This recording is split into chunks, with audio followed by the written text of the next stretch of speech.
Hello students, मैं आशीष पाठक आप सभी का एक बार बहुत बहुत स्वागत करता हूं अपने YouTube चैनल पर। और ऑप्टिक्स में जो फर्स्ट चैप्टर के वीडियोस अभी तक हमने देखे हैं, उनमें लास्ट वीडियो में हम लोगों ने लेंस मेकर फॉर्मूला कैसे डिराइव किया जाता है इसके बारे में जानकारी प्राप्त की। और स्टूडेंट्स, हमने आपसे बताया था इसके पहले वीडियोस में जब हम इस चैप्टर के बारे में डिस्कशन कर रहे थे कि हम लोग इस पूरे चैप्टर में पतले लेंस के बारे में ही चर्चा करेंगे। तो आज हम लोग वो टॉपिक देखने जा रहे हैं, समझने जा रहे हैं जिसके ऊपर पूरा लेंस का दारोमदार है, जिसे हम कहते हैं कि लेंस से इमेज बनती कैसे है, पतले लेंस से इमेज फॉर्मेशन कैसे होता है। आज हमको ये जानना है। और स्टूडेंट्स, अगर आपने ये ठीक से जान लिया तो लेंस से रिलेटेड, इमेज से रिलेटेड जो भी क्वेश्चंस, न्यूमेरिकल्स, रे डायग्राम से रिलेटेड क्वेश्चंस आपके पास आएंगे, वो सब आप बहुत आसानी से कर पाएंगे, क्योंकि आपके कॉन्सेप्ट एकदम क्लियर हो जाएंगे। तो पूरे वीडियो को बहुत मन से देखिए। आज हम आपको लेंस से प्रतिबिंब का बनना ये बताने वाले हैं। इसमें सबसे पहले कॉन्वेक्स लेंस, उत्तल लेंस से इमेज फॉर्मेशन, और फिर कॉन्केव लेंस यानी कि अवतल लेंस से इमेज फॉर्मेशन के बारे में हम डिस्कशन करेंगे। तो आइए शुरू करते हैं कि सबसे पहले कॉन्वेक्स लेंस अर्थात उत्तल लेंस से प्रतिबिंब किस प्रकार बनते हैं। तो आप देखेंगे स्टूडेंट्स, मैंने यहाँ पर बहुत सारे रे डायग्राम बना रखे हैं। उनमें सबसे पहली जो स्थिति है जो कॉन्वेक्स लेंस के लिए है, या हम ये कहें उत्तल लेंस के लिए है, उसमें देखिए ये एक पतला उत्तल लेंस है। आपको देखने में हो सकता लग रहा हो कि ये काफी चौड़ा है, लेकिन समझाने के लिए मैंने इसको थोड़ा सा विड्थ ज्यादा कर दी है। लेकिन ये पतला हमारा उत्तल लेंस है। ये इसका प्रकाशिक केंद्र है। ये हमारे पास इसका प्रथम फोकस और ये हमारे पास द्वितीय फोकस है। इधर बाईं तरफ से किरणें आनी है। तो हम ये कह सकते हैं यहाँ पर प्रथम फोकस इधर है और यहाँ पर एक अनंत पर वस्तु है, कहीं इनफिनाइट पर एक वस्तु है। वहां से अगर किरणें चलेंगी तो उसका प्रतिबिंब कैसा बनेगा, अर्थात पहली स्थिति जो हम आपको डिस्कस करने जा रहे हैं वो है कि अगर वस्तु इनफिनाइट अर्थात अनंत पर है तो उत्तल लेंस से उसका प्रतिबिंब कैसे बनेगा। तो देखिए, हमने कल्पना की है ये इनफिनाइट पर, अनंत पर एक इमेज, एक वस्तु रखी हुई है। इसका इमेज हमको बनाना है, इसका प्रतिबिंब बनाना है। तो देखिए स्टूडेंट्स, हम ये मानते हैं कि जो अनंत से किरणें आती हैं, जो इनफिनाइट से किरणें आती हैं, वो समांतर आती हैं। तो हमने कहा था आपको पहले भी जब हम लोग मिरर की बात कर रहे थे कि एटलीस्ट दो किरणों का होना आवश्यक है किसी भी वस्तु के प्रतिबिंब को प्राप्त करने के लिए। तो यहाँ पर एक जो किरण हमने ली वो इसके ऑप्टिकल सेंटर से गुजरती है, प्रकाशिक केंद्र से गुजरती है, आप देखिए। और आपको ये पता है कि जो ऑप्टिकल सेंटर अर्थात प्रकाशिक केंद्र से किरण गुजरती है वो बिना विचलित हुए वैसे ही गुजर जाती है। तो देखिए, ये किरण सीधे सीधे गुजर गई, जिसको हमने ब्लैक किरण से दिखाया हुआ है, काले से दिखाया हुआ है। और दूसरी किरण फोकस से होकर, इधर जो प्रथम फोकस है इससे होकर आती है। तो प्रथम फोकस से आने वाली किरण आप जानते हैं अपवर्तन के पश्चात मुख्य अक्ष के समांतर हो जाती है, और जब ये पैरेलल होती है तो जो प्रकाशिक केंद्र से गुजरी हुई किरण थी, जिसको ब्लैक किरण से दिखाया था, ब्लैक कलर से, ये दोनों किरणें जो एक रेड से जो फोकस के थ्रू आ रही है और जो हमारी ऑप्टिकल सेंटर से आई थी, दोनों रिफ्रैक्शन के बाद, अपवर्तन के बाद जहां काटती हैं, अगर वहां हम देखें तो इमेज प्राप्त होती है अनंत पर स्थित वस्तु की। और आप देखें वो कौन सा बिंदु है, कहां पर हमको ये इमेज मिली, ये फोकस है, ये द्वितीय फोकस है हमारा। ये द्वितीय फोकस पर यहाँ पर हमको इमेज प्राप्त होती है। ये कंफ्यूज नहीं होंगे, एफ का मतलब इधर जो हमारे पास है ये प्रथम फोकस, ये द्वितीय फोकस, और ये फोकस का दुगना है। 2f का मतलब इस फोकस दूरी की दुगनी फोकस दूरी है। इसको इसीलिए इसको द्वितीय फोकस इसको नहीं समझिएगा, ये द्वितीय फोकस है, ये द्वितीय फोकस दूरी का दुगना है। इधर प्रथम फोकस है, प्रथम फोकस दूरी का दुगना है। इस तरीके से हम चीजों को लेकर चलेंगे। तो इसका अर्थ हुआ कि जब वस्तु अनंत पर स्थित होती है तो उसका प्रतिबिंब उल्टा बना, देखें आपके सामने उल्टा बना है, ठीक है। उसके साथ ही साथ छोटा, वस्तु से छोटा बना हुआ, क्योंकि वस्तु बहुत बड़ी होगी अनंत पर। और ये क्या है, वास्तविक है। इसका मतलब अनंत पर स्थित वस्तु का प्रतिबिंब उत्तल लेंस से छोटा, वास्तविक और उल्टा बनता है। ये हमारे पास पहली कंडीशन को हमने देख लिया। अब आइए आते हैं हम दूसरी कंडीशन पर। दूसरी कंडीशन में हम थोड़ा अनंत से इधर की तरफ चले आते हैं, अर्थात हम थोड़ा सा इधर खिसकेंगे बाईं ओर। तो अब हम 2f1 के बाद हैं और अनंत के पहले हैं, अर्थात 2f1 अर्थात जो हमारी ये प्रथम फोकस है उसके दुगने से अधिक दूरी पर हम हैं, लेकिन अनंत से इधर की तरफ हम खिसक आए हुए हैं। अनंत और 2f1 के बीच में कहीं भी वस्तु हो तो उसका प्रतिबिंब कैसे बनेगा? तो देखें, अनंत और 2f1 के बीच में वस्तु हमारी ये ए बी रखी हुई है। तरीका वही, एक किरण मुख्य अक्ष के समांतर चली, मुख्य अक्ष के समांतर आने वाली किरण देखिए ये ऊपर हमने दिखाई हुई है, ये अपवर्तन के बाद फोकस से होकर इधर गई, और इसके बाद जो दूसरी किरण हमने ली वो प्रकाशिक केंद्र O से गुजरी, जो बिना विचलित हुए गुजरी, अपवर्तन के बाद भी सीधी निकल गई, और ये दोनों किरणें यहाँ पर कट रही, इसलिए प्रतिबिंब हमको A1 B1 मिल रहा है। अब आप यहाँ से देखें तो स्पष्ट हो जाएगा बेटा कि यहाँ जो A1 B1 प्रतिबिंब है ये उल्टा है, आप देख सकते हैं। और साथ ही साथ वस्तु की अगर आप और इस प्रतिबिंब की तुलना करेंगे तो पाएंगे छोटा है, वस्तु से छोटा बना हुआ है, और ये प्रतिबिंब कैसा होगा? वास्तविक होगा, क्योंकि वास्तव में ये किरणें मिल रही हैं, ये किरणें वास्तव में मिलकर प्रतिबिंब बना रही हैं, और इस प्रतिबिंब को पर्दे पर प्राप्त किया जा सकता है। इसलिए ये यहाँ पर उल्टा, छोटा और वास्तविक, ये कौन सी स्थिति है? जब वस्तु अनंत और 2f1 के बीच कहीं स्थिति है। अब आइए तृतीय स्थिति हम लेते हैं। थर्ड सिचुएशन क्या हो सकती है? हमने कहा था हम उधर से धीरे धीरे खिसकते हुए आ रहे हैं। थर्ड स्थिति में हम खिसक करके 2f1 पर आ गए, अर्थात प्रथम फोकस दूरी के दुगने पर जब वस्तु रखी जाती है। देखिए यहाँ पर प्रथम फोकस दूरी f1 के दुगने पर 2f1 पर यहाँ वस्तु रखी हुई है। एक किरण मुख्य अक्ष के समांतर जो अपवर्तन के पश्चात यहाँ द्वितीय फोकस से होकर गुजरी, और दूसरी किरण प्रकाशिक केंद्र से अपवर्तन के बाद सीधी चली जाती है। ये दोनों किरणें जहां मिलती हैं वहां पर हमको इस वस्तु का प्रतिबिंब प्राप्त होता है। देखिए प्रतिबिंब को हमने लाल रंग से दिखा दिया है, और यहां पर अगर आप देखेंगे स्टूडेंट्स, बहुत ध्यान से आपको पता चलेगा कि ये जो लंबाई है प्रतिबिंब की, ये वस्तु के ठीक बराबर है, यानी कि वस्तु के बराबर प्रतिबिंब बना है, वस्तु के बराबर। और एक खास बात, ये प्रतिबिंब बना कहाँ है? 2f पर, यानी कि द्वितीय फोकस दूरी के दुगने पर बना हुआ है, 2f पर बन गया है। और साथ ही साथ ये भी कैसा बना हुआ है? उल्टा है, वास्तविक है, उल्टा और वास्तविक है। देखिए यहाँ पर प्रतिबिंब बना था फोकस पर अनंत से जब आए थे, यहां बना हुआ था द्वितीय फोकस और उसके दुगने 2f के बीच में। यहां पर हमारे पास 2f पर बना है, वस्तु के बराबर बना है, उल्टा है और वास्तविक है। ये विशेष स्थिति है, इसको आप ध्यान रखेंगे। क्यों? क्योंकि यहाँ पर प्रतिबिंब की लंबाई वस्तु की लंबाई के ठीक बराबर है, वास्तविक प्रतिबिंब है। अब आते हैं, थोड़ा सा हम इधर और खिसकते हैं। मैंने कहा था क्रमशः हम खिसकते आ रहे हैं। अब हम जब इधर से खिसकेंगे स्टूडेंट्स, तो आप बताएं हम कहां पहुंचेंगे? बिल्कुल ठीक। अब हम 2f1 और f1 के बीच कहीं भी वस्तु आ जाए, यानी कि इन दोनों के बीच में कहीं भी अगर वस्तु हो, तब इसका प्रतिबिंब कैसा बनाता है उत्तल लेंस, वो देखते हैं। तो आप देखेंगे यहाँ पर वस्तु ए भी रख दी गई, लाल रंग से वस्तु को दिखा दिया गया। एक किरण मुख्य अक्ष के समांतर आई, जो अपवर्तन के बाद द्वितीय फोकस f से गुजरती हुई इधर गई, और फिर दूसरी किरण प्रकाशिक केंद्र से गुजरी, और ये दोनों किरणें जहां मिलती हैं यहाँ प्रतिबिंब हमको मिला। अब आप देखिए प्रतिबिंब मिला कहाँ है? 2f के बाद, 2f के बाद प्राप्त हुआ है, 2f से बाहर है। और आप देखेंगे इसका आकार वस्तु के आकार से बड़ा है, वस्तु से बड़ा प्रतिबिंब प्राप्त हुआ, उल्टा है और वास्तविक है। इसका मतलब इस स्थिति में जब वस्तु हमारे पास प्रथम फोकस और उसके दुगने के बीच में कहीं भी स्थित होती है, तो हमको वस्तु का प्रतिबिंब 2f के बाद वस्तु से बड़ा, उल्टा और वास्तविक प्राप्त होता है। तो अब तक हमने 4 स्थितियां जान ली, 5वीं स्थिति आते हैं, थोड़ा सा और खिसकते हैं। अब हम खिसकेंगे तो कहां पहुंच जाएंगे?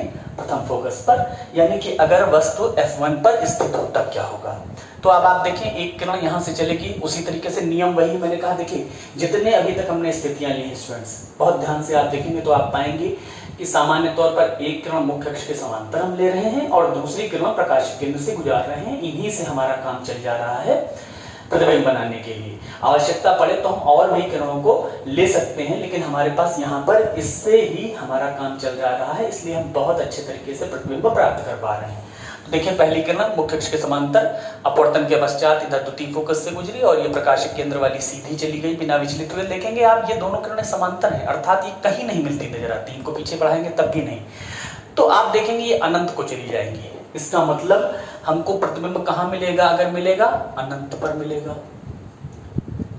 अच्छा, अब आप इधर अगर कल्पना करें कि समांतर किरणें अनंत पर कहीं मिलती है, जहां पर भी ये मिलेंगी वहां प्रतिबिंब कैसा बनेगा? बहुत बड़ा, वस्तु की अपेक्षा बनेगा, बहुत बड़ा बनेगा, उल्टा बनेगा, और जब उल्टा होगा तो वास्तविक होगा। अर्थात ऐसी स्थिति में जब वस्तु फोकस पर स्थित है, प्रथम फोकस पर स्थित है, तो वस्तु का प्रतिबिंब अनंत पर बहुत बड़ा, उल्टा और वास्तविक बनता है। ये 5 स्थितियां हमने जान ली। अब आते हैं इसकी छठी स्थिति पर, जो एक विशेष स्थिति है इस उत्तल लेंस के लिए, क्योंकि अभी तक की सारी स्थितियों से यहाँ पर आपको अंतर दिखाई देगा। छठी स्थिति हम थोड़ा सा और खींचेंगे। तो अभी हम उधर से अनंत से क्रमशः खिसकते हुए चले आ रहे हैं।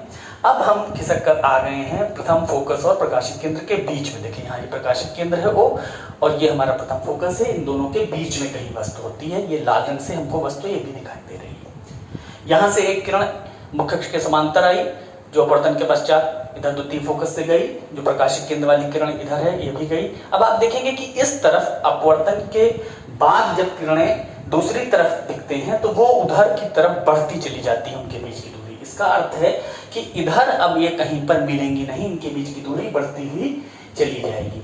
अब इनके बीच की दूरी अगर बढ़ती हुई चली जाएगी, इसका अर्थ है कि हम इस तरफ कहीं भी प्रतिबिंब प्राप्त नहीं कर सकते हैं। तो हमने क्या किया, इन किरणों को पीछे बढ़ाया, और जब पीछे बढ़ाया तो देखा हमको कि यहाँ पर ये किरणें मिलती हुई प्रतीत होती हैं। अर्थात इस AB वस्तु का प्रतिबिंब हमको यहाँ पर A1 B1 बनता हुआ प्रतीत होता है। इसका अर्थ है कि यहाँ पर ये जो प्रतिबिंब है वास्तव में बन नहीं रहा है। क्यों बन नहीं रहा है? क्योंकि किरणें वास्तव में तो मिल नहीं है, ये तो पीछे बढ़ाने पर मिलती प्रतीत हो रही हैं। इस कारण से यहाँ पर ये प्रतिबिंब कैसा है? आभासी है। सबसे पहली चीज आप जान जाइए, सीधा है, सीधा प्रतिबिंब बना हुआ है, आप देख सकते हैं। सीधा है, आभासी, और वस्तु से देखिए बड़ा है, वस्तु से बड़ा है,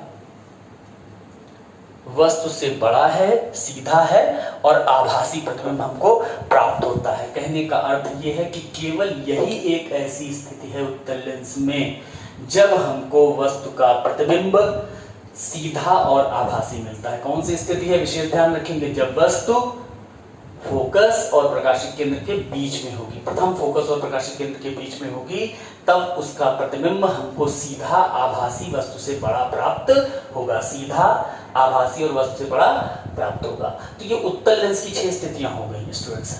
अब उत्तल लेंस की सारी स्थितियों को जानने के बाद हम आते हैं अवतल लेंस की स्थितियों पर, कि हम अवतल लेंस से कैसे प्रतिबिंब का बनना देखेंगे। तो अब आप देखते हैं, एक बार फिर से हम देखते हैं, यहाँ पर हमारे सामने अवतल लेंस ही बना हुआ है। ये इसका ऑप्टिकल सेंटर है, प्रकाशिक केंद्र O है, ये इसकी मुख्य अक्ष है। इस पर हमारे पास F के बाद एक वस्तु रखी हुई है AB, F के बाहर एक वस्तु रखी हुई है AB। अब आप देखें, यहाँ से एक किरण चलती है मुख्य अक्ष के समांतर। अवतल किरण अपनी प्रकृति के अनुसार इसको फैला देता है, इसको बाहर की तरफ भेज देता है, अक्ष से दूर भेज देता है, और दूसरी किरण जो प्रकाशिक केंद्र से होकर गुजरती है वो सीधी चली जाती है। अब आप देखेंगे ये दोनों किरणें अपवर्तन के बाद अपनी दूरी को बढ़ाती चली जाएंगी क्रमशः, अर्थात इधर की तरफ प्रतिबिंब प्राप्त होने की कोई संभावना नहीं है। जब हम इस किरण को वापस पीछे बढ़ाते हैं तो ये जो किरण प्रकाशिक केंद्र से गुजर रही थी उसको यहाँ पर काटती है, अर्थात हमको यहाँ पर एक आभासी प्रतिबिंब प्राप्त होता है A1 B1। तो AB वस्तु का ये आभासी प्रतिबिंब A1 B1 हमको प्राप्त होता है, जो सीधा है, आभासी है और वस्तु से छोटा है, वस्तु से छोटा है। और कहां पर हमको मिला है? प्रकाशिक केंद्र और F के बीच में, प्रकाशिक केंद्र और फोकस के बीच में हमको ये प्रतिबिंब प्राप्त होता है। तो ये स्थिति हमारे अवतल लेंस के लिए है। यहाँ पर अवतल लेंस में सारी स्थितियां ऐसी ही होंगी। एक यहाँ पर स्थिति हो सकती है जब वस्तु अनंत पर होगी, और अनंत के लिए आप जानते हैं प्रतिबिंब फोकस पर प्राप्त होगा। इसके अतिरिक्त अवतल लेंस में हमेशा प्रतिबिंब सीधा, आभासी, वस्तु से छोटा हमको प्राप्त होगा। कहने का अर्थ यह है कि आज हमने उत्तल लेंस की 6 स्थितियों में और अवतल लेंस की 2 स्थितियों में, एक स्थिति तो आपको मैंने यहाँ दिखा दी है और दूसरी स्थिति में आपसे बता रहा हूँ कि अगर अनंत पर होगा तो कैसा होगा। अनंत पर होने के लिए एक किरण यहाँ देखें, आप इसी में समझ लें, अनंत से जो किरणें समांतर आएंगी वो इधर आएगी, और एक दूसरी किरण जो इधर से आएगी वो दोनों फोकस पर प्रतिबिंब बनाती हुई हमको दिखेंगी। तो इसलिए हम ये कह सकते हैं कि हमको इस प्रकार से अवतल लेंस से प्रतिबिंब जब अनंत पर होगा तो फोकस पर प्राप्त हो जाएगा और बाकी स्थितियों में वस्तु से छोटा, आभासी और सीधा प्रतिबिंब प्राप्त होगा। इस प्रकार से ये प्रतिबिंब का बनना था उत्तल लेंस और अवतल लेंस के द्वारा। आपको निश्चित रूप से सारी स्थितियों का अभ्यास करना है। इसमें ये एक विशेष स्थिति है जो उत्तल लेंस की छठी स्थिति, जिसमें सीधा आभासी प्रतिबिंब हमको प्राप्त होता है वस्तु से बड़ा, जब वस्तु प्रथम फोकस और प्रकाशित केंद्र के बीच होती है। इसको विशेष ध्यान रखना है। और एक ये स्थिति जब हमारे पास 2f1 पर वस्तु होती है तो वस्तु के बराबर बनता है वास्तविक, और 2f1 पर दूसरी तरफ 2f पर दूसरी तरफ प्राप्त होता है। इनको हम ध्यान रखेंगे और अभी कुछ और चीजें हम इस वीडियो में आगे जानेंगे, लेकिन इसको आप ध्यान रखेंगे। हम आपसे कुछ और महत्वपूर्ण बिंदुओं पर अभी चर्चा करते हैं। तो आइए स्टूडेंट्स, एक और टॉपिक आज जानते हैं, जिसमें आप देख सकते हैं मैंने लिख रखा है लेंस की क्षमता तथा रेखीय आवर्धन, linear magnification and power of lens. तो सबसे पहले हम मैग्निफिकेशन की बात करेंगे कि आवर्धन क्या होता है, रेखीय आवर्धन क्या होता है। तो अब आप देखें, हम अगर सामान्य भाषा में आपको समझाना चाहें तो लेंस के द्वारा किसी वस्तु का जो हमें प्रतिबिंब प्राप्त होता है, प्रतिबिंब की लंबाई और वस्तु की लंबाई के अनुपात को हम रेखीय आवर्धन कहते हैं। तो और इस आवर्धन को हम स्मॉल m से मैग्निफिकेशन का स्मॉल m लेते हैं, उसी से प्रदर्शित करते हैं। निश्चित रूप से इसका कोई मात्रक नहीं होगा, क्योंकि प्रतिबिंब की लंबाई बटे वस्तु की लंबाई, यही हमारे पास आवर्धन का सूत्र होगा। आप देखें यहाँ पर दो स्थितियां मैंने एक अवतल लेंस के लिए, एक उत्तल लेंस के लिए प्रदर्शित कर रखी हैं।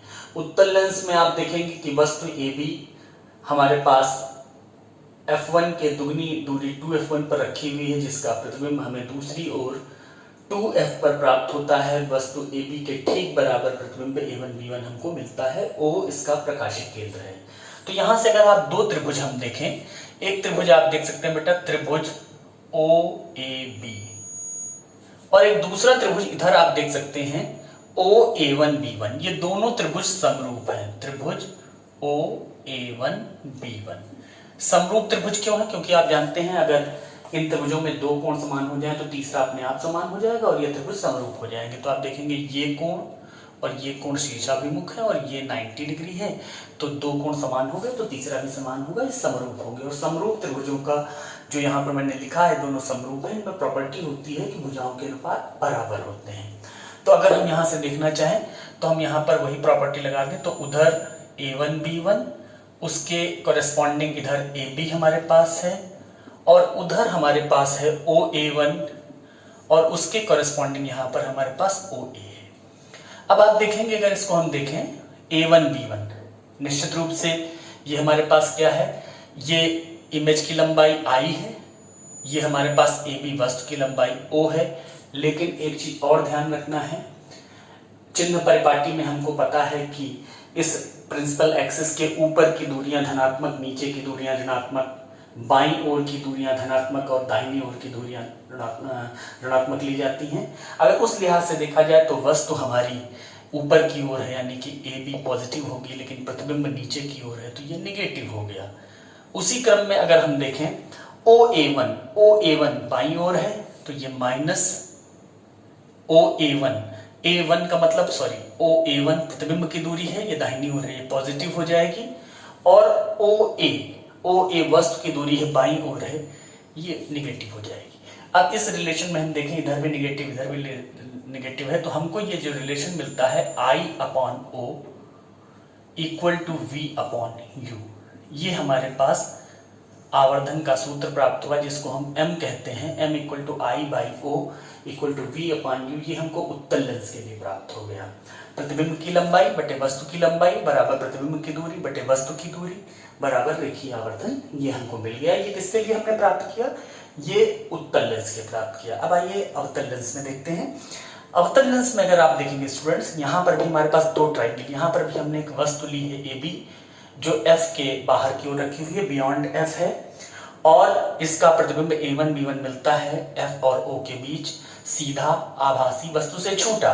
तो यहाँ पर आप देखेंगे यहाँ भी दो ट्राइंगल आपको मिल रहे हैं, OAB triangle O A B, यहाँ आप देखिए ये जो बड़ा ट्राइंगल आपको दिखाई दे रहा है, और एक दूसरा ट्राइंगल है ट्राइंगल ओ ए वन बी वन, ये जो छोटा ट्राइंगल है, ये दोनों भी समरूप, ये हमारे पास क्या होंगे, समरूप त्रिभुज होंगे।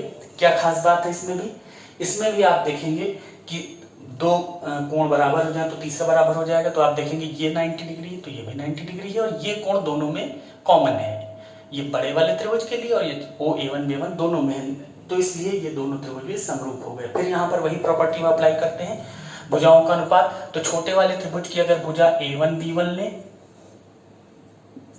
तो इसकी भुजा AB हो जाएगी। अगेन हम यहाँ पर अगर इसके OA1 ले लें तो यहाँ OA हो जाएगी, और यहाँ से हम करस्पॉन्डिंग करें, देखिए उसी तरीके से चिन्ह परिपाटी अप्लाई करें। अगर प्रतिबिंब की लंबाई को I कहें तो I हमारे पास क्या है, सीधा बना हुआ है, ऊपर है, पॉजिटिव है। AB वस्तु भी सीधी है तो I/O। अब हमारे पास प्रतिबिंब ये जो OA1 है, OA1 यानी कि इधर प्रतिबिंब की दूरी है, ये बाईं ओर है तो -V, और OA वस्तु भी बाईं ओर है तो -U। तो अगेन हमको जो मिलता है वो मिलता है I/O इक्वल टू V/U, यानी कि यहाँ पर भी वही सूत्र हमको प्राप्त हो जाता है जो हमने उत्तल लेंस के लिए प्राप्त किया था। तो हमको यहाँ पर रेखीय आवर्धन का सूत्र जो प्राप्त हुआ, चाहे उत्तल लेंस हो चाहे अवतल लेंस हो, वो प्राप्त हो गया कि I/O बराबर V/U बराबर हमारे पास M, यानी कि रेखीय आवर्धन। यहाँ पर आप देखें, हम थोड़ा सा कैलकुलेशन और आपके लिए मैं अगर करना चाहूँ तो कर सकता हूँ। लेंस का फॉर्मूला है 1/V माइनस 1/U बराबर 1/F, ये हम सब लोगों को पता है। अब अगर यहाँ पर हम पूरे इक्वेशन को V से मल्टीप्लाई कर दें तो हमको क्या मिलेगा, पूरी इक्वेशन को बोथ साइड्स हम V से मल्टीप्लाई कर रहे हैं, तो यहाँ हो जाएगा 1 माइनस V/U बराबर V/F। यहाँ इसको अगर हम थोड़ा सा सॉल्व करें तो यहाँ से आ जाएगा 1 minus V/F equal to V/U। तो ये V/U इक्वल टू हमको दे देगा, यहाँ से आप देखेंगे F माइनस V/F, और आप देखेंगे V/U को ही हम आवर्धन कहते हैं, तो आवर्धन बराबर F माइनस V/F, एक ये फॉर्म हमको मिल सकता है। अब हम एक दूसरा फॉर्म भी यहाँ से ले सकते हैं इसी इक्वेशन में अगर हम इस इक्वेशन को u से मल्टीप्लाई कर दें। यहाँ आप देखें, अगर हम u से इसको मल्टीप्लाई करें तो ये क्या इक्वेशन हो जाएगी हमारे पास, मैं आपको बता रहा हूँ, यहाँ देखें आप, तब ये हो जाएगा u/v minus 1 equal to u/f। ठीक है, अब u/v बराबर 1 प्लस u/f, और यहाँ से u/v इक्वल टू, अगर अब इसको आप सॉल्व करेंगे तो f प्लस u/f।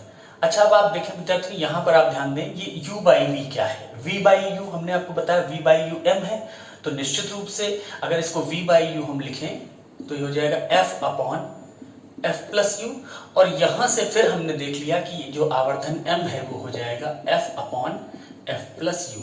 इसका मतलब ये जो दो हमने यहाँ पर एक ये और एक ये दो फॉर्मूले बताए, इनका उपयोग हम कब कर सकते हैं, अगर हमको फोकस दूरी और वस्तु की दूरी पता हो तो हम इसके जरिए निकाल सकते हैं, अगर फोकस दूरी और प्रतिबिंब की दूरी पता हो तो इसके जरिए निकाल सकते हैं। तो ये हमारे पास रेखीय आवर्धन में हम सूत्रों का उपयोग कर सकते हैं। तो ये था रेखीय आवर्धन।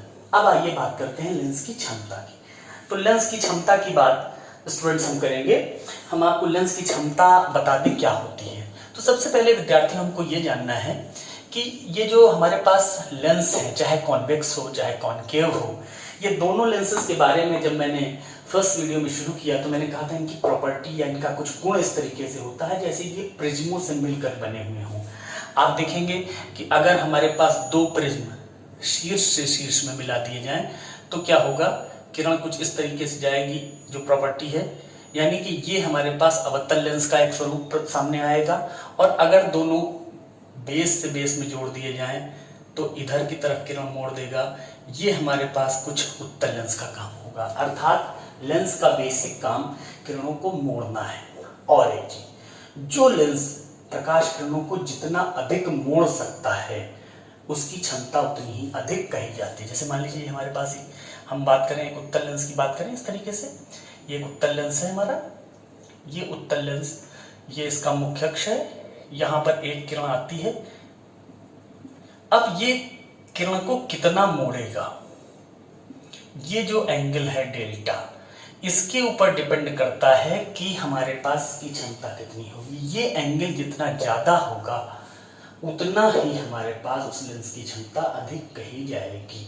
ध्यान दीजिएगा, इससे एक चीज और स्पष्ट हुई। आप देखें, अगर फोकस नजदीक होता तो ये ज्यादा और मुड़ता, इसका मतलब जितनी फोकस दूरी कम होगी क्षमता उतनी ज्यादा होगी। आप देखें, अगर फोकस दूर होता तो ये कम मोड़ करके यहाँ पे आकर के मिलती, चूंकि समांतर किरण आ रही, कम होता तो और ये इधर मिलता और ज्यादा झुकना पड़ता। इसका मतलब हुआ कि क्षमता फोकस दूरी के व्युत्क्रमानुपाती है, और इसी कारण से लेंस की क्षमता P को जिससे प्रदर्शित करते हैं उसको हम 1/f यानी कि फोकस दूरी के व्युत्क्रम में व्यक्त करते हैं। अगर फोकस दूरी को हम मीटर में प्रदर्शित करें तो लेंस की क्षमता P बराबर 1/f कही जाती है, और इसका मात्रक होता है डायोप्टर। ध्यान देंगे स्टूडेंट्स, ये 1/f अगर हम मीटर में हम लेते हैं, इसका मात्रक होता है डायोप्टर। लेंस की क्षमता का मात्रक डायोप्टर होता है। एक और चीज, जब हम उत्तल लेंस लेंगे तो उत्तल लेंस की फोकस दूरी धनात्मक होती है, इसलिए उत्तल लेंस की क्षमता भी पॉजिटिव होगी। अवतल लेंस की फोकस दूरी ऋणात्मक होती है, इसलिए अवतल लेंस की क्षमता भी ऋणात्मक होगी। इस प्रकार से हमको लेंस की क्षमता को समझना है कि अगर कोई लेंस किरणों को ज्यादा मोड़ सकता है तो उसकी क्षमता ज्यादा होगी, अगर कम मोड़ सकता है तो उसकी क्षमता कम होगी, और सामान्य रूप में फोकस दूरी के व्युत्क्रमानुपाती होगी। और अगर सूत्र के रूप में कहें तो क्षमता लेंस की P = 1/f, जहां f फोकस दूरी है जो मीटर में ली गई है, इसका मात्रक डायोप्टर होता है। उत्तल लेंस की क्षमता फोकस दूरी धनात्मक होने के कारण धनात्मक होती है, और अवतल लेंस की क्षमता फोकस दूरी ऋणात्मक होने के कारण ऋणात्मक होती है। तो आज हम लोगों ने इस पूरे वीडियो में उत्तल लेंस और अवतल लेंस से प्रतिबिंब का बनना जाना, फिर रेखीय आवर्धन और लेंस की क्षमता, ये सब बहुत महत्वपूर्ण प्रश्न हैं, महत्वपूर्ण प्रकरण हैं। इनके ऊपर न्यूमेरिकल्स भी पूछे जाते हैं, डेरिवेशंस भी पूछे जाते हैं। तो मैं आपसे ये आशा करता हूं कि आज आपने पूरा वीडियो बहुत मन से देखा होगा। बहुत बहुत थैंक यू आज के लिए। अगले एक बहुत इंफॉर्मेटिव वीडियो के साथ बहुत जल्द आपसे जुड़ूंगा, तब तक के लिए थैंक यू।